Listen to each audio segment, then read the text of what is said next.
200 metres. Cullier up on the inside of Dr. Schultz, but here comes Stonefield. Blue Army coming with it at the 100 metres. Stonefield swept up, took the front. Blue Army goes with it, but it's Stonefield winning by a neck. Welcome to Bet Doctor, a behind-the-curtain look at how pro punters operate, sponsored by TopSport and puntingform.com.au, trusted and used by professionals. DK joins me. How are you, mate? Yeah, we're up and about, mate. We're Moneybags, I'm going to call you. Hit the target a few times lately. Taken a few shots at goal and have gone straight through the... Well, not straight through the middle. A couple of them have, but a couple of them just snuck in the post. But no, it's been a good little trot the last week or two, mate. Big week. How are you going, Nico? Well, I've taken a few shots at goal and kicked them all out in the full. So I'm the complete opposite side there. Peaks and troughs, mate. We know this caper.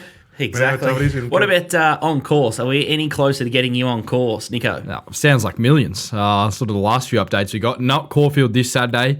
Maybe Sandown Wednesday. I think definitely Flemington next Saturday. Very disappointing given that we've got crowds at the footy and all those sort of things. So, disappointing, but what do? You just got to go with it. 300 indoor and then 1,000 outdoor. Which is 300 indoors, the capacity for restaurant. They put them in the same capacity as restaurants and ridiculous things. Hospitality. Well, the government haven't done any favours, but I don't know.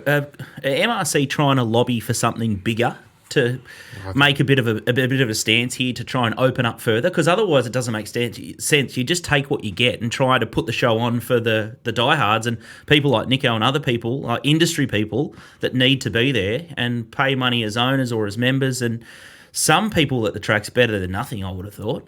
Yeah, well, 300 indoors is, you can see why. They needed it to be 3,000. You know, they said if it was somewhere around, if it was 2,000, if they give them some sort of fat on the bone, you know what Josh and those guys, they're members. They're the biggest members. They love their members. First thing you want to do is look after their members and get them there. You see, 300. What can you do? You know, you can't. So, what about like skeleton, like the country race meets? Still too hard because they'd just get more than the 1,300 that want to go, do they? Yeah, I'm not 100% sure on sort of what the full story was there, but you'd have to think with them not opening up that, you know, if they're going to have 300 people there, they're obviously going to run at a loss for the day, I'd imagine. So that's probably the full reason why they're not opening up, I'd sort of assume at the moment. But hopefully sort of in the next few weeks that can change and then they can sort of potentially get, like, the talk of that they're going to get 2,000 though, like to a June meeting at Caulfield. Like, isn't that a bit over the top, I would have thought? Yeah, and then, if it'd been summer, like if they can have 1,000 outdoors, 1,000, you know, but it's still, that's the rules for racing. In summer, they probably say, we might give that a run because we can do stuff outside. Not in the middle of winter. Even if you advertise how many you're allowed, I think a lot would be turned away thinking, I won't even bother because there's not many spots. No, they just bail to their members, first in, first served, and you know. Yeah, I think the problem's the seating arrangement. So, like the footy, you go and you have a seat. So then I think that's something that they've talked about the whole time going to the races. That's the only thing it must be, because you saw how they herded them all into the cattery the other week. They herded them all into that same section. So you're right, just be crowded in together, just as long as we know what seat you're in and who you are. Yeah, exactly. You know? So I think that's the sort of main issue, is that they're getting the 300. So just shows you've got 0.01% of catching it at the footy or outdoors at a venue like that. Yeah. That's they just want to know. It's just for the contact tracing and stuff. I think the outdoor spread's so minimal. I think they've just ballsed it up. Just checking. I mean, that's what I think. Now everyone's used to checking in and stuff. I mean, as long as they know you check in, they would have had people, marshals and everything at Caulfield checking people in, go to your areas, check in, make sure we know who you are, where you are. Why can't they run it, you know? Well, when we went to the races, it was like a military operation to get up to the dining room. Like they've had it absolutely covered. There's been no spread at the races that I've ever heard of. If you didn't walk to the toilet with your mask on, the lady was there up you know? Exactly. Like they were at us at the bloody railway the other day. 100%. So we just have all these COVID things in place, and then we're not even trusted by the government. It feels like we're getting treated by primary school and kids, we've got it kindergarten kids. really well in place. You know, Sydney are just catching up with all the QR codes because they've had a good run. We've been through this crap, so now we're well drilled. Yeah. Anyway. Speaking of Sydney, I noticed in the press they're going to push forward to 10 race cards on Saturdays. So seems I suppose if they're on and you got prime time and you got all the focus, that works. But what about midweek? Midweek's all right. We had six race cards yesterday at Canterbury, and then I look at Kembla today. There's only 6 races there again, and they can barely get 10 horses in a field. Yeah, you can't just fix the Saturday meeting and then just leave all the rest of the... I'm just thinking as overarching. I was just comparing it if they did it down here. You know, I don't really care about what happens up there. But I like the idea of 10 race cards on Saturday. It's the peak time. people are punting, you know, they're settled in for the day, and I don't mind peeling it back a race or two on a Wednesday. Nico's probably more about you go there, but I think it's probably maybe a 7-race card on a Wednesday, maybe an earlier finish or something like that is probably sounds right. I mean, I like 10-race cards on Saturday, and we know in Hong Kong and Singapore, you know, it's all about wagering. They capitalise on the wagering. They put on 10 or 12-race cards, you know.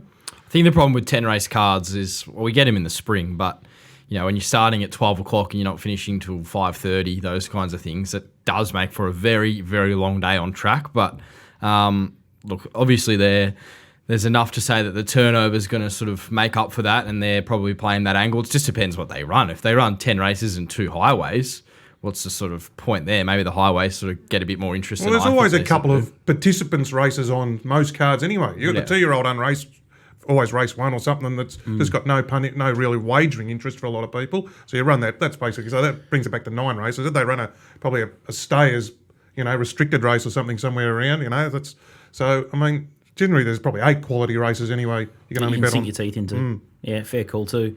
We might get Walt's perspective on what's happening up in Sydney, if he's allowed to talk about it. He might get arrested over commenting. Well, you look at Victoria, we could nearly dead set. Like today at Moe could have been 10 races. Like the amount of emergencies we've got in a lot of races at the moment, you could run 10 race cards absolutely. 4 days of the week. Absolutely. I've never seen, like, it must just be in recent times, like 5 and 6 emergencies in each race. Same thing at Caulfield on Saturday, Yeah, like race number 3 or race number 4, I think it is. They got 6 emergencies. A lot of horses want to run on the turf at the moment. But then, like say, having said that, earlier in the week, there's 50. I know a lot of them were emergencies, but there's still a lot of scratchings of horses who are accepted. There was 50-something scratchings at maybe Bendigo or one of those Ballarat or somewhere anyway.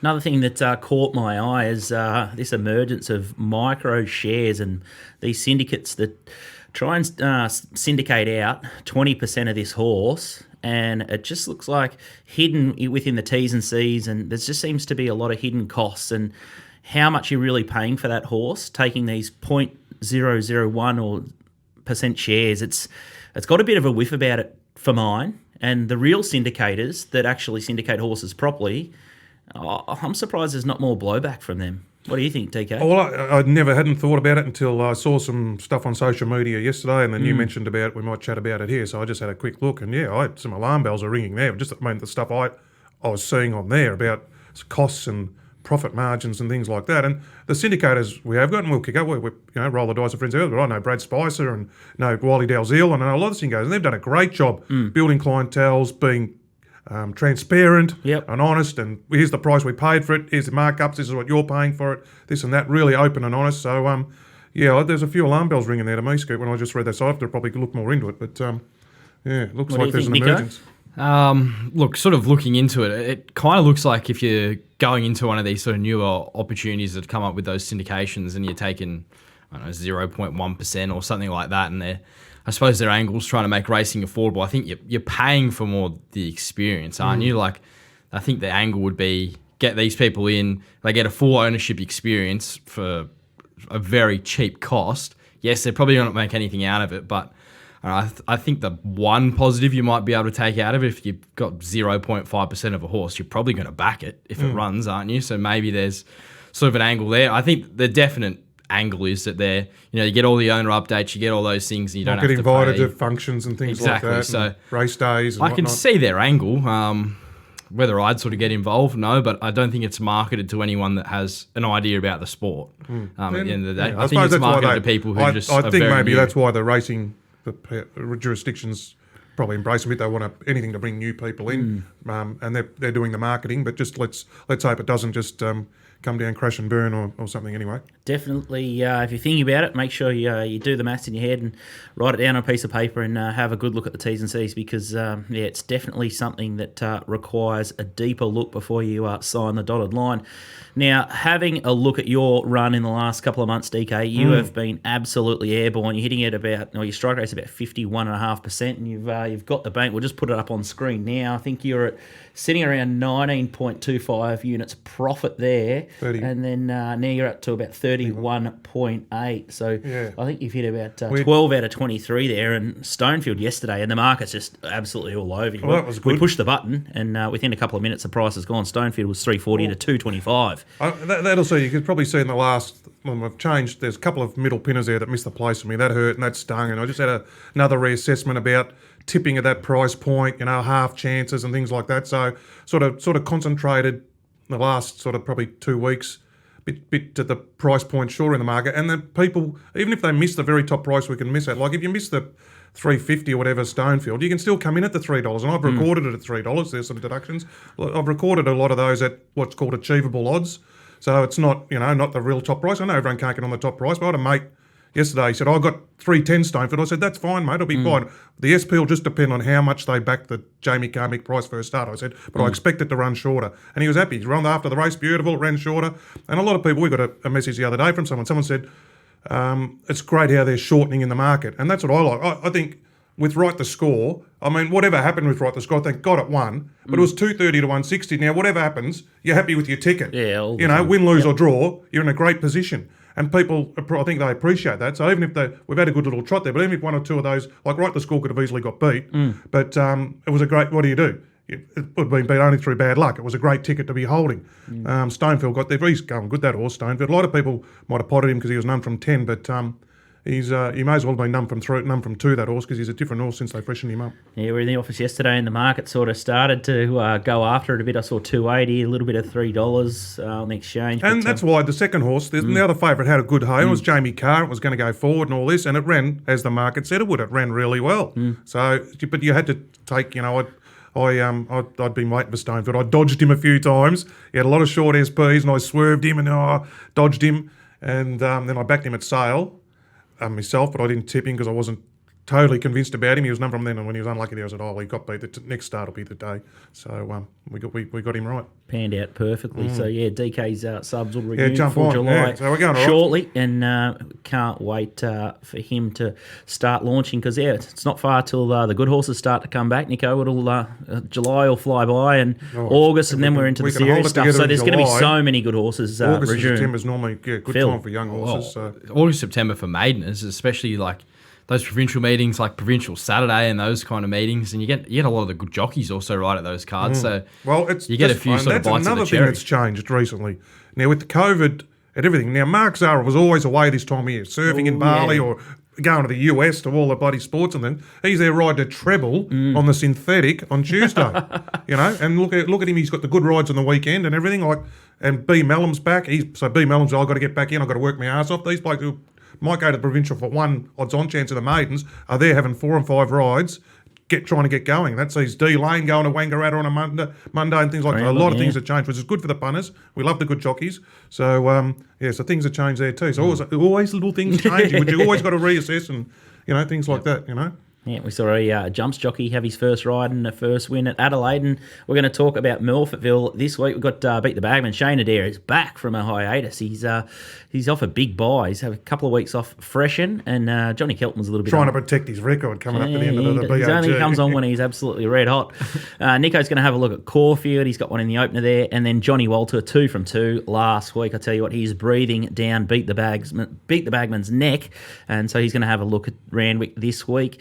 Puntingform.com.au are one of our major sponsors. For $2.97 per month, you can get the sectional pro form. They've got the lane and the bias analysis with the jockey and trainer stats. DK loves it, so does Nico, and I've been using it for probably 2 or 3 years, and it definitely changed my punting journey trajectory by a mile. And just while you're there, Scott, just give a shout out to a loyal listener, ex-bookie Kevin Saber. Oh, yeah. Kev, he's in hospital. He's in hospital. Yeah, he's in hospital. Good. He's had a little bit of issues with his asthma and that. So, no, he listens every week. So, all the best, Kev. Hope you get well soon. Yeah, and a big get well from me too, Kev. I'm sure you'll push your way through that. No worries. We'll take a little bit of a break, and we'll talk Adelaide next with Shane Adair. welcome back to Bet Doctor Behind the Curtain Look at how pro punters operate. I'm your host, Scoot. I've got DK, the man with the golden gun, in studio with me, and Nico Noonan here as well. He's hamming it up, and another man that can ham it up is Beat the Bagman, who's winning the Bet Doctor Brownlow, the unofficial Brownlow. But Johnny Walter's gone 2 from 2 again in Sydney, so he's breathing down his neck. So up pops Shane Adair again to defend his lead. How are you, mate? Good, guys. Yeah, I'm being trained like a European star at the moment, just having about that 60 days between runs, and I need winners. Walter's kicking, and I need to find something at Morphettville on Saturday. We might have to put a little a rule cap in, when you used to trade players in the twos and the local footy and the ones, and you had to play a certain amount of games and you couldn't play up or down. We might have to put some qualifications to win the Brownlow. You can't just have 5 weeks off. You have to have some qualifying matches there. You can't just come certain on amount of games. You can't just come on when you got. I only like something this weekend. I won't You're allowed to tip a otherwise. loser. Very good. We've got to protect the product, Scoot. You know what it's about. Mate, you're absolutely on fire. So long may it continue. Let's have a look at the racing back at Morphettville this week. I think I'm loving betting on Murray Bridge. I've been betting more Adelaide stuff than standalone Saturdays. Yeah, I'm loving the track there. It's great betting, but I think Morphettville's doing a great job. And let's have a look at race 8 there. Odds courtesy of TopSport. It's the Little Birdie handicap over 1,200 metres. Ambi Dazzle is 550 into 460. Lakes Folly $5. Little Hank 7. Frankie Pilot 8. Ring Fort 850. K-Series has been the mover here, 14 into 9, Picago 10, and Array of Sunshine $11. And we're going to have a look at Lakes Folly and its last start. Talk us through it, Bagman. Yeah, this is I guess a Victorian. You guys would have seen it over there a few times. Sort of. Freedman horse. Yeah, it was a little bit of a non-winner tag attached to it. It's arrived at the Michael Heathcote yard. It won first up. For his stable this day, probably was on the wrong part of the track and maybe ridden a touch too close, but was strong to the line behind Anguston, was since been spelled. But I think the key to this horse today is the conditions. We're on a heavy 8 as we go to Ayr. There's more rain falling this morning, and there'll be rain again on Friday. So I think it'll be at least a heavy 8. This horse is an absolute swimmer. It gets barrier 11. Jess Eaton needs winners because Todd Panel's breathing right down her neck for the premiership. Philip Stokes is breathing down Michael Hickmont's neck for the trainers' premiership. They've got Lido Beach, the top weight there, which hasn't got a rider at the moment. So I'm thinking they could potentially scratch, and they're setting this one up for Lakes Folly, who will light the conditions. Hopefully we'll get to the right part of the track out wide come race 8. And I think it makes a very good each-way bet around that $5 mark. Undefeated first up, and barrier 11 seems to suit I on the noticed track. that. I just saw its last win. That's the first thing I saw. Its last win was first up at the Morphettville 1200. So it's it. If you go back a few starts too, there's last time it raced over this track and trip, it actually ran half a length to a horse behind Ironclad, which I saw that. Went to Melbourne and is probably going to take over the world in the spring. Some of the good guys in that ownership, aren't they? There's a few of the boys in that. So, Yeah, Matty Barker, Johnny Barker, Kelton. Yeah. They're talking Cox Plate. The blokes who need the cash. He's poor old Matty Barker's moved to Texas, so I don't know how he's going to get back to the Cox Plate.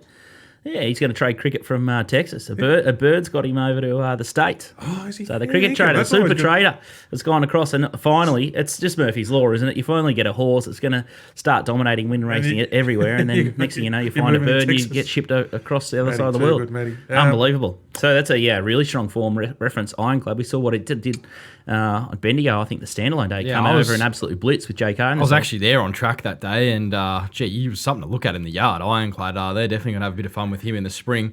I remember when Lakes Folly actually won his maiden DK at Wangaratta, I'm pretty sure it was, on a heavy track. Yeah, and it rated well, that race, from memory. He was going to be the second coming there for a while. Lakes Folly, he hasn't sort of gone on with that. But with a few of those Freedman trained maidens, so sometimes they don't go on. Wet track, definitely, a big tick for him, for sure. What about K-Series here, the one that they've backed in the market, $14 into 9? Anything there, Bagman? I've got it marked a little bit longer than what is currently on offer. The move for that, and there's also a move for Ambi Dazzle as well in that event. So I think those two are definitely short enough in the market. I thought Lakes Folly will start shorter than the $5 that is currently on offer through TopSport. So I think maybe a 1x3 bet on Lakes Folly would be the way to go. Oh, just playing tough and hard there. 1 by 3 at the $5. Benny Ascari play. Frankie Pino there's Bagman. Can I ask you about him? Frankie Pino. I knew him when he was over here. Now, I didn't get any money out of him because he was started at $1.60 or something when he won his maiden over there. But he's always sort of taken my eye, that horse. He might need this, but what do you think? Yeah, I agree, DK. I think he'll be definitely better for the run. Look, I think when you're looking at the heavy track, you want a horse, A, that can either handle it well, or B, is fit and down in the weights. I think Lakes Folly fits that. I think Frankie Pino probably needs the run. So I think one to follow maybe in the next couple of starts this prep. I expect a message from you from when the day's in his right race, buddy. Thank you. Don't leave him out. Don't leave him out. Got to get some money out of that horse. Oh, fantastic stuff. Let's have a look at race 9. Bagman's just going to nail the last 2 races for you. So if you're on your knees late in the day, don't forget about the Bagman's tips, that's for sure. We've got a couple of familiar stables again at the top of the market. We've got the Big Goodbye 380. He's exclusive 440 into 390. We love it when the Clark and money lands. French Rock $9, Champagne Affair $10, Sitting Bull $10, and Magic Phantom $14. We're going to have a look at the trial, the last 600 of his exclusive in the Clark and colours. Bagman. Yeah, this is done on Monday at Balaclava. He's exclusive. He's leading there in those sort of dark green colours that Will Clarkin sends him around in. Look, last start was sent out $2.20 favourite out at Murray Bridge and ran poorly. It did show up in the stewards report. We've seen the crossover noseband go on today and has since been forced to trial. And I thought it was quite impressive here on the vision. Todd Panel had a lap full of horse, didn't really let it go. And I think being an ex-New Zealander, lightly raced, he's performed well on the heavy tracks in New Zealand. And those heavy tracks over there are about equivalent to a heavy 28 over here. So I think it can settle just behind the run. I think it can get out to that wider part of the track in the straight. Todd Panel, obviously, as I stated earlier, needs winners as well to take that premiership. Will Clark and Yard is travelling well. I think we can go one out in the last 2 legs of the quaddie, Lakes Folly, and he's exclusive, and we'll be going home with the chocolates. Death, taxes, and Bagman tipping W. Clark. Like Dead said, just loves him. Loves W. You love Will Clark, and you love him. But he does train all the winners, so he's a good... It's all right. You got to find the strike weight stables, DK, as you all know, right? The same stables train the winners. Actually, I did see some. He's putting out some good social media stuff. He went up to, came over to Adrian Corboy's place, who's the big breaker in Victoria, does all Kieran Maher's expensive yearlings and does all Will Clark and stuff. And Will was actually sitting on the horse, like actually just chatting away to him, like horseman to horseman. No, yeah. It was really good stuff. If anyone wants to see, find Will Clarkin's Twitter or Facebook or whatever. It was really good. Yeah, he's an absolute beauty of a bloke. Swiss Ace is the sire of this one. I always giggle. That was the fabulous quaddie that I was at the races with Troy Little, the dog punter, and I left out Swiss Ace at, I think it was 50 or 60 to 1. It cost us the quaddie that day, and Troy Little's never forgiven me. I think he calls me Swiss Ace every time he talks to me. He just absolutely... What, do you take about 10 horses and leave 2 out and it was one of them? And I've gone off and back, and I said, Adair. He's like, well, you've left it out. He'd never forgive me. I'll bet. It's paid an absolute fortune as well. But, gee, it's a nice-looking horse that he's exclusive. So, they can find a tried horse, can't they, like no one else, the Clark and Yard. Yeah, good operation. Too good. What do we make of Campbell Rawilla heading over to South Australia, of course, back from New South Wales, come back to Victoria. He's sort of struggled to find a bit of form, I'd sort of say. He did ride a winner at Cranbourne on Did yesterday, Wednesday. to his credit. He's not the only one to come back from... I mean, T. Stockdale hasn't exactly set the world on fire since he came back from his little New South Wales sojourn, same scenario. And it's sort of like they were both flying before they left. Yeah. And now they've come back at... I don't know, maybe... I still remember sort of 10 years ago, it was sort of all the rage to go up there and you learn and you get the better experience. But now with maybe the Victorian jockey ranks so... competitive, like you just come back and lose all your connections. That's what it seems like. Like Stockdale's had a really tough time sort of getting back into it, and definitely sort of looks that way. Campbell seems the same, but he, I do like the fact that his manager or someone's said, okay, we'll send you to Adelaide. He's got the 3 kilos, and I think Opperman and the other leading apprentices, Bagman will verify this, are down to 2 kilos now. So I think having that 3 kilos at Campbell's is a good advertisement over there, and his manager seems to have got him some good rides. So hopefully he can kick off that because he spoke really well yesterday. He said he has been struggling. Put himself in, Yeah, put himself in. Said I've been struggling, and hopefully he can kick. But we're going to go with Jess Eaton and Todd Pannell, who fine. Both of looking them at are the puntingform.com.au data. Those stable combinations are just absolutely deadly. So Deadly. Bagman, he no flies on him. He's got it absolutely sorted. So let's fingers crossed we can get Lakes Folly and his exclusive over the line. What about COVID over there? Is there any restrictions, or is it just open slather for getting on course there, Bagman? Yeah, I have heard about this COVID. Apparently, there's a bit of an issue around the world. Yeah, it hasn't reached South Australia though. We're in the world's third most livable city. Things are good here, mate. There's no problems. All right, I'm going to clunk you now. Well, good luck on the weekend, and let's kick these winners home. Excellent, guys. Enjoy the weekend. Life's very good in Adelaide, COVID-free. And if you're having a bet this weekend, make sure you check out topsport.com.au. They've been in the game for 35 years. Bet with a bookmaker you can trust.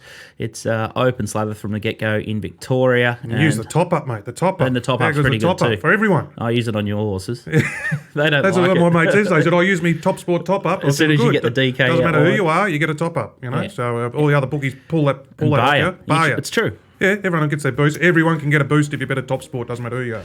Fantastic stuff. All right, we're going to have a break and we'll put Nico through his paces at Caulfield. Welcome back to Bet Doctor. I'm your host, Scoop. We've got TK and Nico, and it's time to tiptoe our way through Caulfield. There's going to be no crowds there, but the punters will hold up the show yet again, as they have done all through COVID. And let's have a look at race one, the TopSport handicap over 1,100 metres. Jigsaw $1.95, Vianello $5, Vivienne $6.50 into $6, Das Andermill $9.50, and Doosa $11. We're going to have a look at the jump out of Jigsaw in the Sydney Alderson colours. Nico. Yeah, no reinventing the wheel this week, tipping a few shorties, but he does look hard to beat here, Jigsaw. This is him in the jump out. He's currently second in the Alderson colours, blue sleeves, just doing his best work sort of late in this heat. I'm pretty sure Mark Zara actually went to Cranbourne to ride him, of what I could sort of gather. Thought this was pretty strong work. He's always been a good sort of trial jump out horse, but he's just doing that all under his own steam. He's moving faultlessly in his action. So I thought he ticked all the boxes there to suggest he's come back in very good order. I didn't think this was a strong race at all. I thought there was probably only two chances. He was one. The other's probably Vivienne, who comes through that strong form race at Flemington, I think it will be, behind Argentia, who was very good on debut. I think she's probably the danger at $6. I was happy to pen Vianello. Does have a sort of second to stay inside on the CV, but she looked a real get up and run 2-year-old. I thought her recent trial sort of wasn't as good. I think Jigsaw's potentially hasn't improved, but I think he's definitely going to hold sort of what we saw from him in those early 2-year-old days. Like, he beat Artorias on his debut since come out and won the Blue Diamond. He ran a really good race in the Blue Diamond Prelude. So I think everything sort of works out for him here. First up, 1,100 metres. Soft track I don't think will be an issue for him. I think it will actually suit him.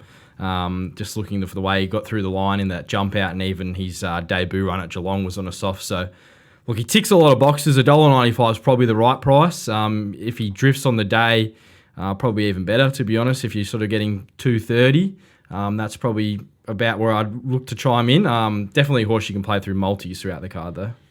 Yeah, so he's a nice horse, this horse, and I think you're being a bit you're erring on the low side there, saying he mightn't improve. I think he'll improve. Second prep. I think that was his first prep. You know, he's just still learning it all. And I backed him at Caulfield. We were at Caulfield that day. That was the day we got back on track because he flew in his maiden at Geelong.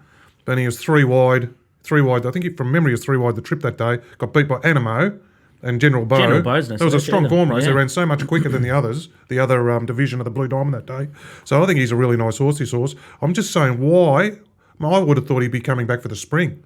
Why is he coming back now? So early. Yeah, so early. I mean, I wonder what she's got in mind. And then what do you give him a little break and then bring him back for the spring or something? But no, he's a nice horse, and I know Darcy and DeMille and a few of these through the country races, and you'd think he'd handle them pretty easily. So he's a pretty nice horse, this horse, I think. Yeah, it's been 124 days off from the races, so He's probably out early, back early, is he? Yeah, like he's had 2 jump outs leading into this. I imagine he's fairly sort of forward.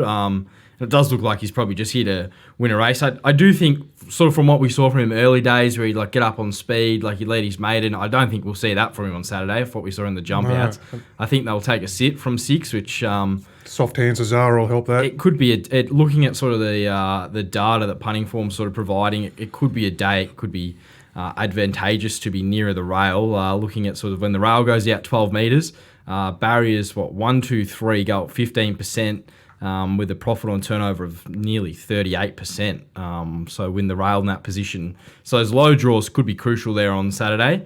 Maybe the sort of bigger teams and the syndicates look to find that early in the card, and you're backing a horse like Jigsaw from 6, you might potentially get a bit more of a price. Interestingly enough, I was there that day at Caulfield like you boys, and I didn't have a huge opinion of Jigsaw, sort of off his maiden win. I thought he had a bit of a PR.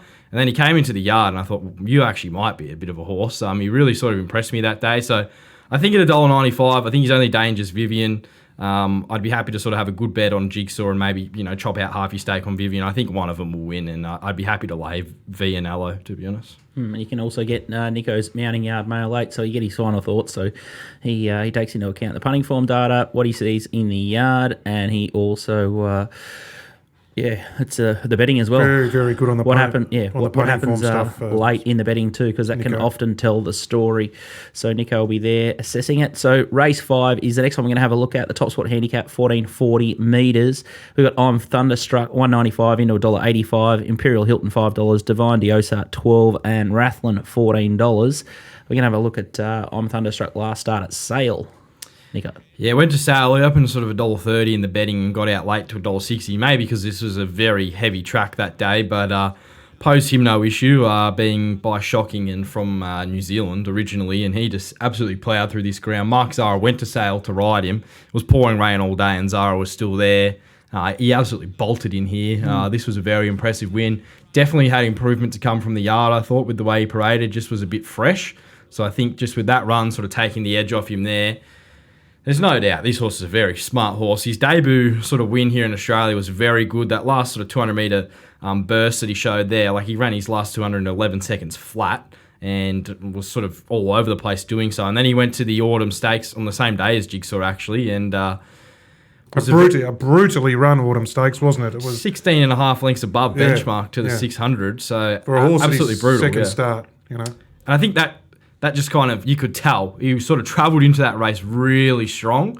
And then when it was something, they really asked for the effort. There wasn't sort of much left in the locker. And the stable obviously thought, well, that's the end of him for this prep. And that's the exact spot on right decision. If he's going to the paddock, put him in off that gut busting sort of run. Yep. Don't worry about making him recover and come back in his first prep. And you see they're probably reaping the benefits of it. What I'm saying is they can improve in the second prep. He looks like he's back better, from what I just saw at Sale. And so that's absolutely, he looks back in good order, that horse. I know he's sort of, I think he's $1.85 currently. He's a horse who, you could probably take a horse like Jigsaw into I'm Thunderstruck and really look to get I'm Thunderstruck running. Maybe if there's, another horse on the day you're keen on the card early somewhere else, maybe Walt could be tipping something early. Bagman's sort of chiming in late. But I think this is a horse you really want to get running for you early, because I don't think you'll start $1.85. I think the syndicates will have a good look at him. I personally think his right price is closer to $1.60. He's got Imperial Hilton. He won easy the other day. I think he's the only danger. Looking at sort of what he did the other day, went to Adelaide. It was a good win. Found a slowly run race there, which could be sort of the difference here. They could go a bit more fast early, which sort of he hasn't seen a lot in his career, especially sort of since he's come back this preparation. But I think he's a danger. Not surprised to see him sort of $5. I think where the market percentage will come is they'll just gap the rest. They don't look like they have the talent of the two of the two favourites sort of runners. So I'm Thunderstruck $1.85. I don't think they'll last. I'd be taking the early price, and I'd be happy to take down to a sort of $1.65 would probably be my sort of rock bottom. But he should just be winning. The Autumn Stakes form line there that's the Amish boy form, and Poland won that race. So it's a brutal race. We were there. They went hard. funny how that sort of popped out. But there, Nico's 2 bets there. So race 1 and 5, he's taking the favourites there.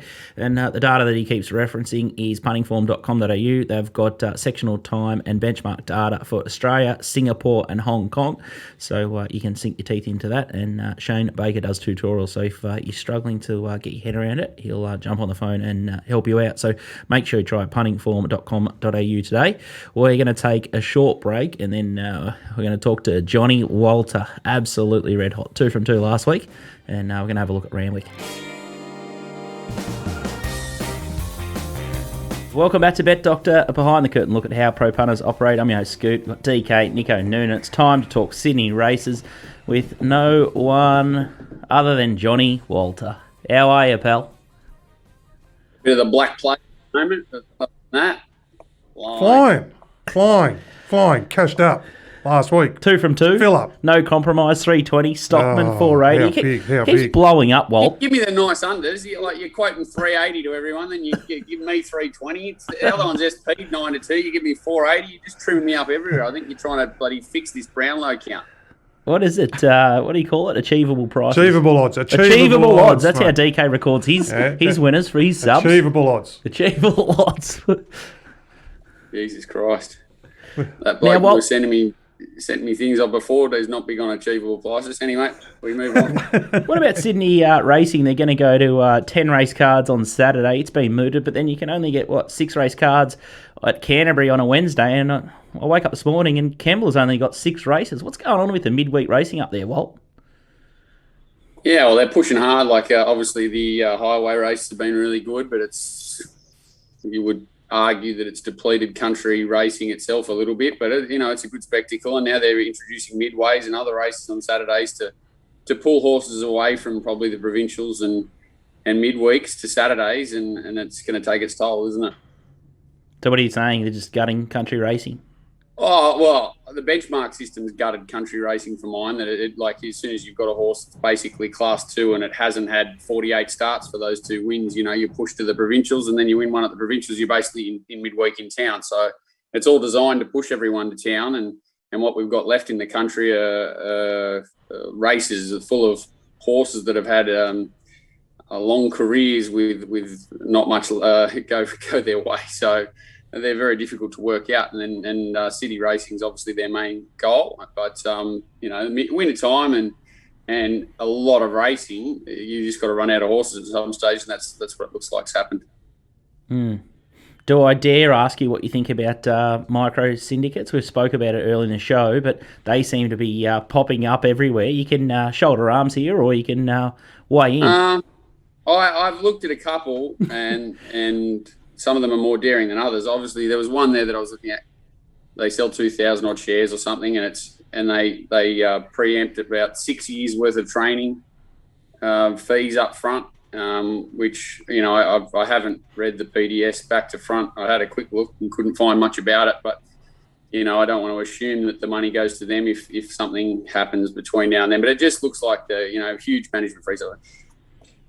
It's hard to be in their corner, and I'm surprised that a number of the people who are aligning themselves with them, I know they've been successful overseas, some of these black people, but I don't think it does a lot of positive for racing. And the horses they're coming into are quite expensive as well, and it's a bit out of control. Prize money going up for me is probably not a great positive in a lot of ways for racing, and the affordability is one of them. And I don't think micro shares are the answer unless they're going to be structured differently to the ones that I've seen.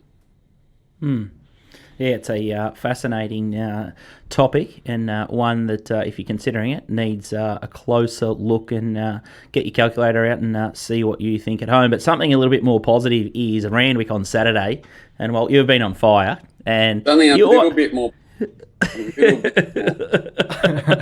Oh, you always give me stick about the races that I choose for you, and here you go. You've picked your own races this week, so you chose 1 and 6, and they look like absolute head. I've chosen 1, and I said I'll talk about 6 because I can't a real angle there. But yeah, race 1's a bit of a shot at the title, to be honest. But we'll have a shot at the title.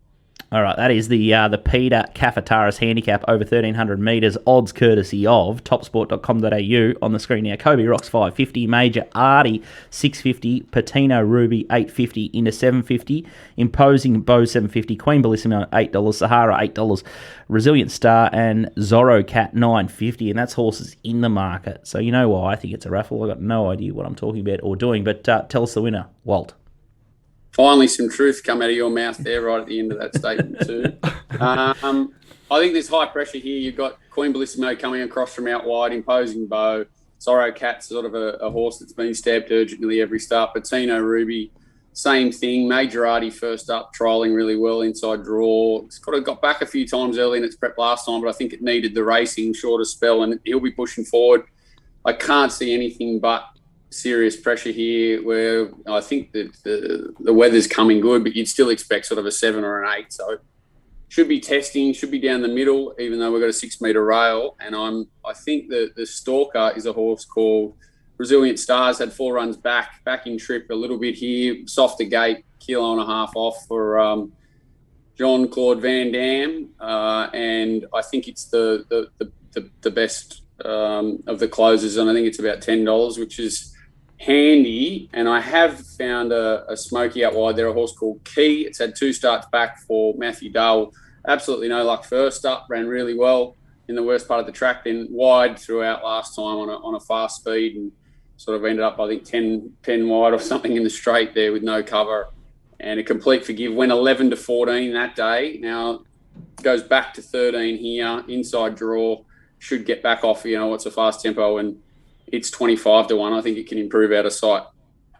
So they're the two I like there. I think interesting, the old jockey change on that. Who's on this bloke? Peter van der Hoogenband, number 1. Where's he come from? Havilon van der Hooven. Bjorn's found him. James McDonald back to van der Hoogenband. I hope he goes. That and his favourite. That's incredible, isn't it? And John Van Overman was found. I think Costa found him on Seen Too Many at 50 to 1 a couple of meetings ago. Michael Costa just bobs up back in his hometown with a big price winner. Did you find that? Well, Seen Too Many. I found it about the mark when it chimed in like that. Yeah, that was the first time I found it. Did we back Zing? Was that the same race as Zing from memory? That's how I can remember it. He went like a bastard, but he went like a bloody Learjet. Zing's in again on Saturday, just a bit more max pain there if anyone wants to reload. So we've got Resilient Start, $9.50, and then Key at $26. If either of those horses get the chocolates, we might say that Walt's finally hit the lead in the Bet Dr. Brownlow. But the Bet Dr. Brownlow is very legitimate. It's not like the Dally M. It's not the award that they can't even bet on in rugby league circles. That is an absolute shambles of an award. Mate, there's some chance there won't be rugby league by the end of the season, the way they're going. So there's a reason not to be betting on it. They're starting to eat their own up there, and surprise, surprise, with the man at the helm there. Let's have a look at race 6, the Civic Stakes. Wonderbar, $4.80 into $4.40. The favourite there, Bandersnatch, $6. Rani Air, wow, handbrake off last start, and home it went. 3 odd, $7. Fender, $7. Tricky Gal, $7.50, and True Detective, a horse that we've backed recently, $9. But fascinating race this one, Walt. Can we have another go at number 8 there? 3 odd. 3 ood. The double 3 ood, mate. 3 ood. Red ood. 3 ood. 3 ood, red ood. Yeah, 3 ood's the one I want to find. But there are reservations. This horse, well, it ran in a mare's race there first up in Brisbane at 100s and got beat at 3/4 of a length. It couldn't get home. I was on it. But 1,200 there, 1,400 second up. Had a nice little tick over trial at Randwick in between on the old poly track, and I love horses that extend away, and it was racing against probably inferior runners in this trial, but it put like 6 on them or something in the last 100 there and just raced away. The horse is obviously low flying, absolutely loves soft ground. 1,400, not a problem. It's 1 over a mile, and the stable's going well. Looks like it presses forward into a nice spot with 53. Just horses like Rainier and that with 59 here on a heavy track, I think they're going to struggle. I want to find something down the weights, and it's the one that sort of profiles to sit first 4 and should get a crack at them. Wish it had one more run, preferably at 1,400, and that's why I thought probably Bandersnatch is the danger. It's had that one more run, and I wonder if Abdullah had the choice between the two. He rode 3 Ood in the mares race first up in Brisbane, and he's chosen, or he's on Bandersnatch here, who will roll forward with 3 Ood. So I think they're probably the two I want to gravitate towards in this race. Thank God he outpunched Michaela Weir yesterday in Canterbury in that Which photo race? finish. You were probably paying Protest, the protest race? Was yeah, it, well, there I a don't know if protest it up was a there protest yesterday? there, but I think was he it? outpunched Michaela Weir. I think it was with G or Miss G or something. About Did you see $10. my effort in the protest at Hawkesbury? Have you watched that race where it's won a length and lost it on protest? Oh my God! I don't know how that could happen, but Tens to evens gets beat, wins a length and gets beat on protest. Like, there was significant interference, but crikey, it was a shambles the whole race. Like, they were all going everywhere. But anyway, What was the name of the horse that you tipped in the Scone Cup? Because that was another poly track barrier trial that you found off it. The one that was a car crash that was off the map. The roughie. Another 25 to 1 shot gone begging. I'm really just love that positivity you keep putting into every show, just to really make. I've just been to the psychologist this morning at 7, mate. I might make another before this afternoon. So there's the pattern there. So horses that go well on the poly make up big ground and put margins on them. That's the Little Pearl from Walter there. So 3 Ood will be getting my money, because if you saw what happened in the Scone Cup, that horse went like a legit. I still can't recall its name. It's the ex-Queensland horse. And last week. Week. You gave me The Lord that, Mayor, isn't it? The Lord. No. Over something? Was or it? Over? Nah. Overcharge? No. It's something like that. Just Something had like too that. many bets since then. Too many Waller numbers. That's Into what it the- is. Yeah. Well, that's why the whole day is impossible for me. Is just there's about 6 races with 8 Waller runners in them, and you try and narrow it down, and then you go, why am I even bothering? One little change of tactics. So it's just, you beat your head against the wall trying to play in those races for mine. And our man in the know with Snow, he popped up last Saturday with the Kira first starter up in the bush, and it absolutely jogged in, and he reckons he's got a Chris Lee's special for us this weekend. So all eyes on that. And let's have a quick look at the TopSport big bets. There's one at Randwick, so we'll torture Walt again with that. That's in race 9. But the first one that they've laid at TopSport there is the Gouch. Caulfield race 9, number 14, the Gouch, 2,000 at 360. I did see a little bit of action on Twitter. Some punters trying to take the 440, They're all and trying to the odds change into 330. How are you guys going with the new minimum bet laws in Victoria? Have you had any funny business or any dramas? No funny business. The Tab obviously got some teething issues when they first go up, and I think it's been them both times previously. It's been happening for a long time. I think it's been beneficial for us. I mean, Stonefield, I could saw people in the day before at the top odds, and might have to wait till 9 o'clock, and then it might be into that short odds, and you say, oh, is it a bet, isn't it a bet? So it's been good that it's there. So if you want to tip one and you like it, you can send them in, because everyone can get on. No issues with No, the it's been good. NBLs. It's been good. What about the Gouch? Like to hold that ticket? I think they all had a horn for it in the early market yesterday. I don't know what it's into now, but that was the one, they just wanted to jump straight on. The didn't they? more I looked at the race, it looks his race to lose. He'll just camp in behind the speed and should get every chance, old Gouch. It's a competitive little field here. And the next one that we've got in Sydney is race 9, number 13, the Destination, 800 at 750. Have you got any opinion on this? Warren Woodcock. Warren Woodcock handicap. What is it? Race 9, number The 13. bookies day. First up, 217 days, Toby Jennings, James Cummings. Holy crap. Good luck. Good luck, punters. Going up in trip first up, good luck.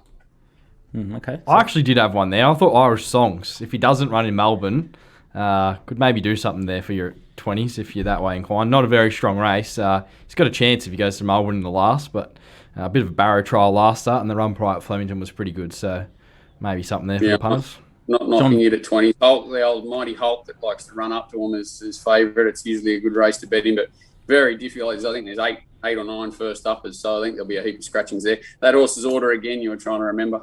That's it. Yeah, I try and erase those bad memories out of my brain as soon as possible. By but I bringing like them to. up once every fortnight. Yeah, I like to torture you though. You seem too happy today.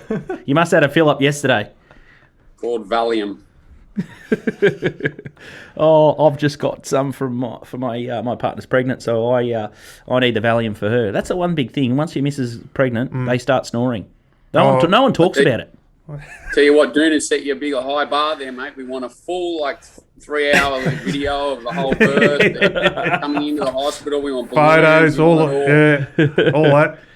Oh, it's going to be an interesting couple of months for me, but I'll try and hang in there and keep backing winners, and hopefully you might have to get Nico in the hot seat. He might have to host the show if I get locked down in the hospital with COVID. It's absolutely crazy down here in Melbourne. Can't have visitors in hospital, which could see me doing some of the show via hospital. I've got no idea what's going to happen, but hopefully we've found a couple of winners. Big thanks to you, Walt. 2 from 2 last week. You're absolutely on fire. If you can nail a winner this week, I'll put you ahead of Bagman. He'll probably go 2 from 2 in Adelaide. He sounds bullish as he's on one of Clarkins, but I'm sure you're not far away. But thanks. Enjoy the golf later today. Cheers. See you, Walt. See you guys. Thanks, Walt. He's on fire, Johnny Walter, our man up in the Gold Coast. He's going through a bit of a rough patch, but he's going to bounce back. He is a quality human indeed, and he just plays a very straight bat, and that's why we like him. Big thanks to you, DK. Just continue doing what you're doing. You're the man with the golden gun, James Bond. 007. Might swerve Maui today, but we've got what have we got coming up? I think You can do whatever you like. Wodonga Saturday, and I just see Ballarat's been transferred, which is good. Probably was going to be Bogger there on Sunday to Werribee, so it's more of a leaders track. Werribee and stuff might suit me a bit better. So we'll just keep chipping away, Scooty, and trying to hit the target. Hopefully the circuit breaker lockdown's only one more Saturday away from you, Nico. Hopefully we can get you back on course next Wednesday or Saturday. The madness must end. Yeah, hopefully I can just take a bit of inspiration from DK and get him straight through the middle. So I might have to get on the training track this week and stop kicking him out in the full. So hopefully we can bounce back for the Mounting Yard subs there. But yeah, looks a tricky card at Caulfield, to be honest. But maybe Soundown next Wednesday might be our go. Well, we had lunch with someone who was getting your stuff the other day, mate, and they were very pleased. So it's just your Mounting Yard stuff. And loves the comments as well. Yeah, so. Outstanding stuff. Our other show, Bris Vegas, will also record today. It'll be Tats Tiara Day, so make sure you check out the Bris Vegas show if you want to bet on the Queensland Winter Carnival. Actually, I got a tip. Tats Tiara, Odium. Very hard to beat. Should be favourite. Wasn't it huge run the other day or something? Wasn't it wide all the way or something? Yeah, it'll be suited. J-Mac Sticks, out of the horse, all the horses out of that lead up. She's the horse to follow, just been completely set for the race. I would have loved to see No Tefane lob, but she'll be right back in the field. I think it's definitely Odium's race to lose.